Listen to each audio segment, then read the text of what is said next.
Madhya Pradesh police आरक्षक वस्तुनिष्ठ series में आपका स्वागत है। यह सीरीज उन अभ्यर्थियों के लिए है जो मध्य प्रदेश पुलिस आरक्षक भर्ती परीक्षा की तैयारी कर रहे हैं। इस सीरीज में हम रोजाना पाठ्यक्रम से संबंधित सभी विषयों के कुल 15 क्वेश्चंस की प्रैक्टिस करेंगे।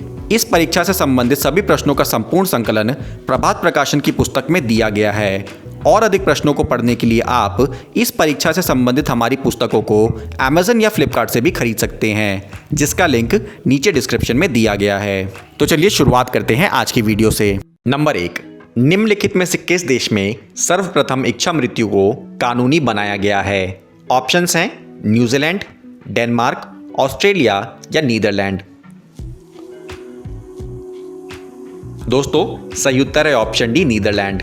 यूरोपीय देश नीदरलैंड विश्व का प्रथम देश है जहां सरकार ने इच्छा मृत्यु को कानूनी रूप से वैध घोषित कर दिया है। नीदरलैंड की सरकार ने वर्ष 2000 में दया मृत्यु को कानूनी रूप से वैध बना दिया। वर्ष 1996 में ऑस्ट्रेलिया में इसे वैध बना दिया गया, परंतु अगले ही वर्ष इसकी वैधता समाप्त कर दी गई थी। बढ़ते हैं दूसरे प्रश्न की ओर। प्रश्न है, कोणार्क मंदिर का निर्माण कब किया गया? ऑप्शंस हैं 1245 एडी, 700 एडी, 875 एडी, 1025 एडी।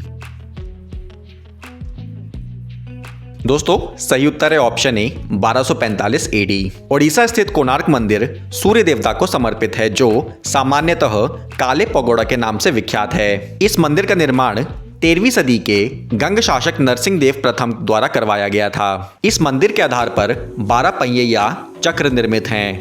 12 चक्र 12 राशियों के प्रतीक हैं और सूर्य के 7 घोड़े उसकी किरणों के रंगों के प्रतीक हैं। बढ़ते हैं तीसरे प्रश्न की ओर।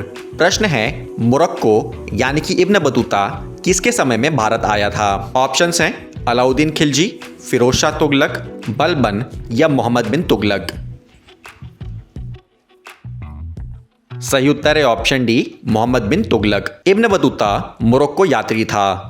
विभिन्न देशों की विस्तृत यात्रा के बाद यह 1313 ईस्वी में मोहम्मद बिन तुगलक के शासनकाल में भारत आया। मोहम्मद बिन तुगलक ने इसे दिल्ली का काजी नियुक्त किया। 1353 ईस्वी में मोरक्को लौटने पर इब्न बतूता ने रेहला नामक पुस्तक में अपने यात्रा संस्मरणों का संकलन प्रकाशित किया। बढ़ते हैं चौथे प्रश्न की ओर। प्रश्न है, निम्नलिखित देशों में से कौन अफ्रीकी महाद्वीप में स्थित नहीं है? ऑप्शंस हैं गैबन, गिनी, गिनी बिसाऊ या गुयाना। दोस्तों सही उत्तर है ऑप्शन डी, गुयाना। गुयाना दक्षिण अमेरिकी देश है। इसकी राजधानी जॉर्ज टाउन है। पांचवा प्रश्न है, निम्नलिखित में से कुंचिकल जलप्रपात की सही ऊंचाई कौन सी है? ऑप्शंस हैं 335 मीटर, 337 मीटर, 399 मीटर या 455 मीटर। दोस्तों सही उत्तर है ऑप्शन डी, 455 मीटर। कुंचिकल जलप्रपात कर्नाटक में शिमोगा जिले में है। इसकी ऊंचाई 1500 फीट यानी कि 455 मीटर है। भारत के कुछ अन्य महत्वपूर्ण जलप्रपातों की ऊंचाई निम्न है। जोग या गरसोप्पा 255 मीटर है, योना 183 मीटर, बिहार 100 मीटर और शिव समुद्रम 90 मीटर इत्यादि। छठा प्रश्न है, महाबलेश्वर कहाँ अवस्थित है? ऑप्शंस हैं गुजरात, महाराष्ट्र, हिमाचल प्रदेश या मध्य प्रदेश।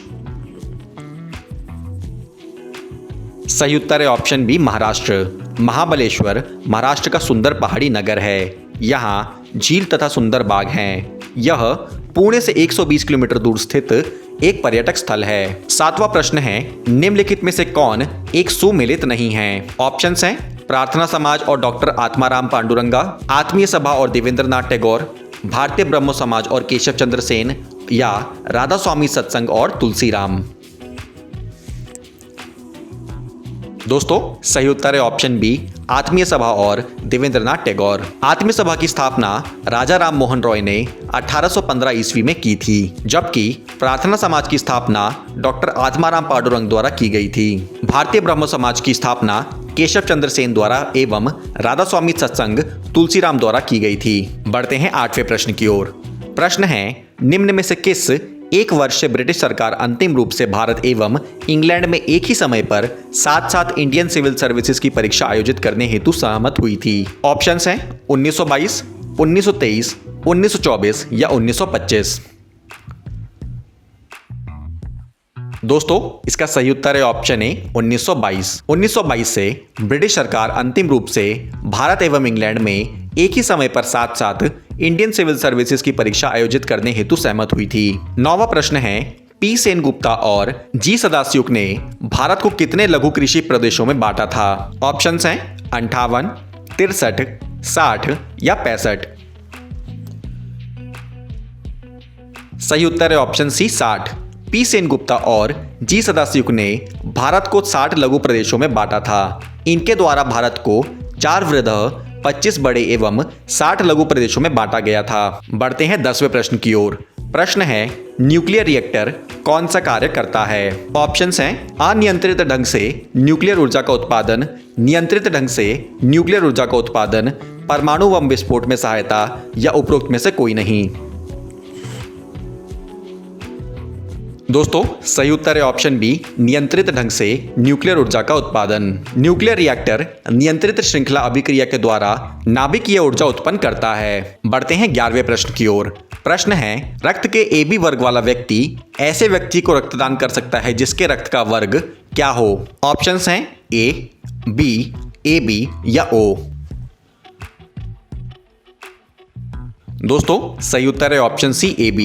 AB रुधिर वर्ग में एंटीजन A और B तथा कोई एंटीबॉडी नहीं होती है, इसलिए इसको सर्वग्राही रुधिर वर्ग कहते हैं। यह सिर्फ AB रुधिर वर्ग वाले व्यक्ति को रुधिर दे सकता है। 12वां प्रश्न है, रक्तदाब का नियंत्रण कौन करता है? ऑप्शंस हैं एड्रिनल ग्रंथि, थायराइड ग्रंथि, थाइमस या कॉर्पस लुटियम।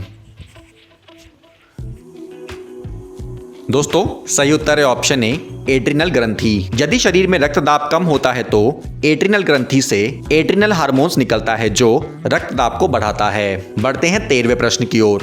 प्रश्न है, निम्नलिखित में से वह धातु कौन सी है जिसका प्रयोग विद्युत चुंबक के रूप में नहीं किया जाता है? ऑप्शंस हैं लोहा, तांबा, निकेल या कोबाल्ट। दोस्तों सही उत्तर है ऑप्शन बी, तांबा।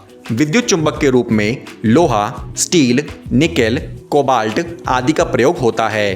तांबा का प्रयोग विद्युत चुंबक के रूप में नहीं किया जाता है। 14वां प्रश्न है, बाहरी वायुमंडल में ओजोन की परत हमारी मदद करती है। ऑप्शंस हैं रेडियो तरंगों का परावर्तन करके रेडियो संचार संभव बनाने में, वायुमंडल का तापमान नियमित करने में, अंतरिक्ष किरण कणों का अवशोषण करने में या पराबैंगनी विकिरण का अवशोषण करने में।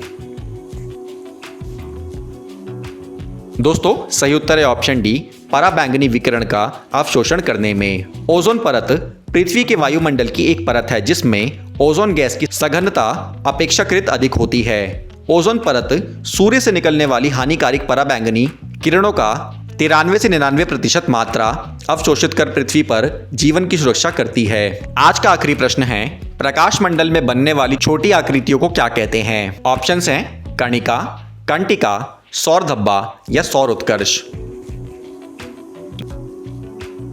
दोस्तों सही उत्तर है ऑप्शन सी, सौर धब्बा। सूर्य की सतह का ताप गिरने से फोटोस्फीयर में सौर धब्बा बन जाता है।